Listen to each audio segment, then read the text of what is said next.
হেফাজত ইসলামের প্রতি আমাদের দৃষ্টিভঙ্গিটার ব্যাপারে আমি একটু কথা বলতে চাই।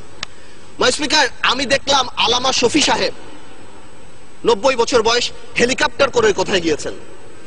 বড় নিউজ পেপারে চলে আসলো আলামা শফি সাহেব হেলিকপ্টারে গিয়েছেন। কোথায় টাকা পেল? আমাদের তোফায়েল আহমেদ সাহেব গত 4 বছরে 40 বার ভোলাতে হেলিকপ্টারে গিয়েছেন, এই ব্যাপারে কিন্তু কেউ প্রশ্ন করলেন না।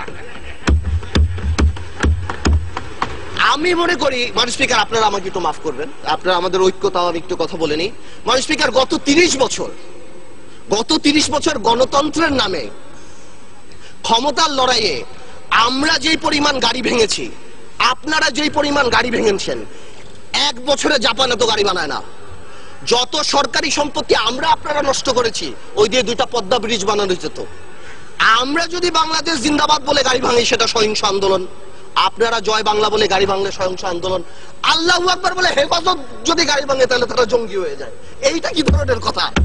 মাননীয় স্পিকার, জঙ্গি কেন বলছি? জঙ্গি is a very dangerous term. আমরা যখন এখানে লোকাল পলিটিক্সের জন্য জঙ্গি বলি, বিদেশে আমাদের ভাবমূর্তি সাংঘাতিক ভাবে নষ্ট হয়। আওয়ামী লীগ সরকারই তো সবচেয়ে বেশি ক্রেডিট নেয় যে আমরা জঙ্গি থামিয়ে দিয়েছি। আওয়ামী লীগ সরকারই যদি সবচেয়ে বেশি জঙ্গি বেড়ে যায়, তাহলে আওয়ামী লীগের রেপুটেশন প্রবলেম। হেফাজত ইসলাম নিয়ে আরেকটা কথা বলছি। আওয়ামী লীগের যে পলিটিক্যাল ক্রাইসিস যেটা দেখা গিয়েছে, হেফাজত ইসলাম আসলো কেন মাননীয় স্পিকার?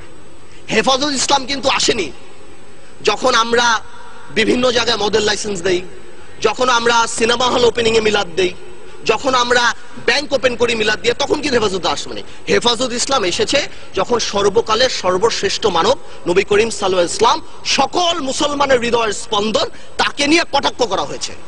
কোথায় হয়েছে? গণজাগরণ মঞ্চে। আমি পার্টিকুলার বলছি, কিছু অ্যান্টি ইসলাম ব্লগার, নাস্তিক হতেই পারে, এটা যার গণতান্ত্রিক ব্যাপার, কিন্তু অ্যান্টি ইসলাম কিছু ব্লগার সেই সময়টা বিচার করলেই তো পারতো। সেই সময় বিচার করেনি কেন? সেই সময় বিচার না করে কি নাম দেওয়া হয়েছে? এরা জঙ্গি, এরা হেফাজতে জামাত, এদের সাথে কথা বলা যাবে না। তো জঙ্গি হলে এদের সাথে মিটিং হচ্ছে কেন? জঙ্গি যদি হয় এরা মাননীয় প্রধানমন্ত্রীর সাথে মিটিং করছেন কেন? জঙ্গি যদি হয় এখানে মন্ত্রীরা যে আলামা শফি সাহেবের সাথে দেখা করছেন কেন? আসল কথাটা সেটা না। আসল কথা হলো রাজীবকে নিয়ে। রাজীব যিনি মারা গিয়েছিলেন, আই উইল নট গো, আমি বলবো না রাজীব অ্যান্টি মুসলিম, নাস্তিক, কি ছিল না ছিল, কিন্তু there was a controversy because 886/2012 writ পিটিশনে সেই থাবা বাবা নিয়ে কথা ছিল। আমার দেশের মাহমুদুর রহমান সাহেবকে অ্যারেস্ট করা হয়েছে, যদি কি কারণে অ্যারেস্ট করা হয়েছে সেটা আমি পরে আসছি, বাট এটা কিন্তু কেউ কোনোদিন মানা করেনি যে না এটা মিথ্যা কথা। হ্যাঁ, সরকারের তরফ থেকে অনেকে মিডিয়াতে বলেছেন যে না, কি করা হয়েছে, এটাকে নতুন করে বানানো হয়েছে, এটা আসলে এরকম ছিল না।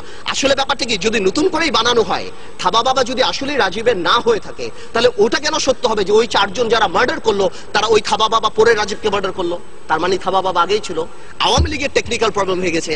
এই অ্যান্টি ইসলাম লোককে আওয়ামী লীগ এখানে শোক প্রস্তাব দিয়ে আওয়ামী লীগ জাতীয় বীর বানিয়েছে, এবং বাংলাদেশে যে নবী করিম সাল্লাল্লাহু আলাইহি ওয়াসাল্লামকে কটাক্ষ করেছে তাকে এই পার্লামেন্টে জাতীয় বীরের মর্যাদা দিয়েছে। অ্যাজ ইফ মন্ত্রীরা শার্লক হোমস, কেউ মারা যাওয়ার 1 ঘন্টার মধ্যে যে মন্ত্রীরা বলে দিচ্ছে এটা এ মেরেছে, এটা ও মেরেছে।